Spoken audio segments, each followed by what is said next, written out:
What's up, guys? Last time you guys were here was probably about a year ago, actually, I think. Ever since my mom's came and pretty much redid the entire house, the backyard, the front yard, she's got it looking good. So we'll give you guys a little tour and then take you around for the day. Last year I was supposed to fight on that October card, Conor Khabib. Got the USADA. They called me 3 weeks before the fight and said, hey, you failed for ostarine, blah, blah, blah.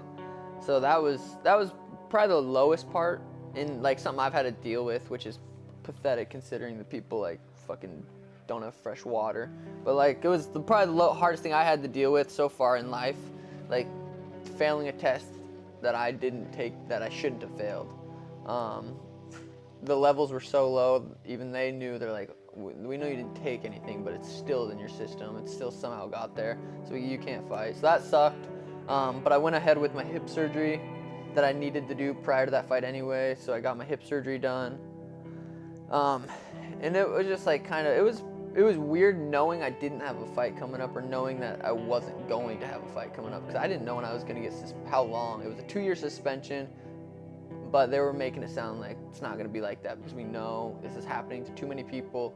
So I knew it wasn't going to be that long, but it was still weird, like, because I was technically suspended, so I didn't have anything coming up. But I got, after my hip healed up, which healed up awesome, I just got back to training. It was living normal life, training, going to the gym twice a day, coming home, hanging out with the pups, hanging out with Danny, playing Fortnite. So everything was pretty much the same, just knowing I didn't have a fight coming up, and knowing, like, a lot of people on social media do. Most of the people were fucking cool. Like, everyone that are true Sugar fans, they were all like, yeah, we know he didn't take anything. I'm like, look at me, motherfuckers. But then it was, reading some things. People talk, oh, you're on steroids. It wasn't even a steroid, first of all, but that's what a lot of people are saying. It got me kind of fired up, but it just, you always hear like people like Rogan or people, you just can't read the comments, and it's true. But I like to read them because most of them are positive. Most of them are cool people, like, it's cool. Like, I'm inspiring people, and it inspires me to want to get better, and want to up myself, and me to read more books or meditate and learn more about myself. So I've been doing that, and it's been now we got this fight coming up, fighting Marlon Vera. He's coming off a 3-fight win streak. I think 3 finishes too. So it's gonna be a tough opponent. In Ecuador, the Chinese food, people say, I don't know if this is true, but it's fucking good. People say the rice, it's with lizards and cat. I don't know if that's true. I love Chinese people, though. Hey, but this is Ecuadorian Chinese food, so it's Ecuadorians faking Chinese food, so it's not Chinese people. I think it's gonna be a perfect matchup for me, though. I think he's gonna be just too slow and not be able to hit me, and he's gonna be trying to take me down, wrestle, do that. But I think I'm gonna knock him out. It's gonna be. I feel like I'm just gonna start too fast for him. I'm gonna be too quick for him, and I'm gonna hit him in the chin too many times for him to take it. So that's gonna be sweet. That motherfucker in front of me is gonna take my kids' food, wanna take my kids' dreams away, my dreams away, my wife stuff, and so it's like, to me it's a fight for real. Like, I don't get emotional, I don't fight because I don't like somebody or the guy talks shit. To me it's not about that. To me it's like it's like war for real, like how it should be, in my opinion. I could be right or wrong, I don't fucking know. Everybody have their own opinion, but Oh man, it's so hard to say just because you just don't fucking know how fights are gonna play out. And like, I'm as confident as anybody going into a fight, but I know how fucked up fighting is, and you can still lose. So it's just so hard to say. But I feel like if I would have won that last fight and then got surgery and did all that stuff, I feel like my skill level wouldn't be as good as where it's at right now. I feel like my skill level right now is better than it would have been if I would have even won that last fight and then got surgery. All that time off can really fuck someone up. Who knows who they're hanging around with on that time off, if they're getting their focus off what needs to be done. But he's super smart. He knows what needs to be done for him to become UFC champ, and that's not slack off and all this time. There's so many fucking smart people out there that you can study and learn from. Like, it's unlimited. So all this time he's been just improving his fucking brain, improving his body, and keeping on a good path, and surrounding himself with the right kind of people, and not going and getting drunk and being a celebrity and fucking enjoying those, like, partying and shit. He's been keeping his focus good. And I was like, what? Oh, mom left me. But when you learn how to fight, you don't want to fight. Yeah. Oh. You like that girl? Yeah.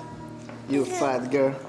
Just because my mindset and everything I've kind of went through going up and down through that, and training at Tanquino's gym and just doing live grounds, like Augusto Mendez is one of the best black belts in the world, and we'll go to his gym on Monday, Wednesday, Fridays, and we'll do live rounds, no gi, 10-minute rounds. We'll do 4, 5, 6 in a row, and I'll go with him and other black belts there, but just being able to go with him, knowing how good he is and where he stands at in the world as far as like one of the best grapplers ever, I'm so lucky to be able to do that, and I feel like my skill level skyrocketed being able to do that. So there ain't that much teaching in Floyd Mayweather's camp. You know, you got a fight coming up or whatever. There ain't gonna be that much teaching. Just doing. We know enough. Let's just master what we know. You know, I was a huge hype train going into that last fight. It's been over a year now, so or not quite a year, but it's almost been a year now. So I got to remind people that why I'm the hype train, like, kind of died down a little bit. And I'm not mad about that. It's kind of just how it is. There's so many other stars rising, but I think I still have a good, solid group of fans that are excited for my fight. And then after, I think I'm gonna get a huge audience because of how I'm gonna go out there and perform. So it can only go two ways. It can either go good or it can go bad. But you decide, you know, you're the one who decide if you keep going, if you keep grinding, and if you overcome bad moments. I've already been in bad moments in my life. I can make a big list since I was in Ecuador, since people tell me like, you will never make it. The UFC only is for good fighters or top fighters or other countries. You will never make it, blah, blah, blah, blah, blah, blah. Now, here I am. I'm living the dream, fucking living in California with not everybody can afford to live here. So, if you ask me how I see myself as a happy, motivated person that just keep going, and no matter what, I try to smile. And I gotta say thank you to my dad for that, because, you know, some people come home and they have a bad face, and then they let them know everybody what's happening in their life, and they want you to know they're not feeling good. Growing up with my dad and my mom, you know, in a good family, I never ever see my dad shaking his head or being like, fuck everything or fuck this day, ever in the entire fucking life. Even now that I'm an adult and he can show me some whatever, ever. What's up, mijo? Smile, joking around, happy as fuck. And my dad has been broken multiple times, you know, like everything in life, you know, you go like this. It's a roller coaster. And I never see him like, oh, I'm fucked, I don't know what to do. So I'm glad I grew up with a guy like that. So every time I have a bad day or I lose a fight or I don't get the fight I want, I'm just like fuck it, it's life. You want it, go and earn it. You want it, go and work for it. So I feel that's the best example I could get growing up and in my life. And I try to show that to my wife and to my kids. Doesn't matter how bad the day is, you always come home and smile, and you wake up the next day with a better energy, and you just try to get it done. So I feel that's the best thing I can tell you to all you fellas out there.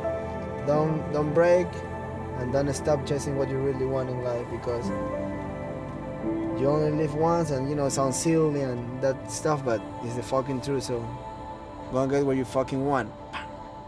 Did you ever imagine in your wildest dreams that that would happen? No. No, that's a mistake I made. Will you ever get over it? No, I don't have to get over it. I live with it. You've got to be able to take some disappointment in life too. Not always is everything gonna go well. So you just have to roll with the punches when adversity hits you.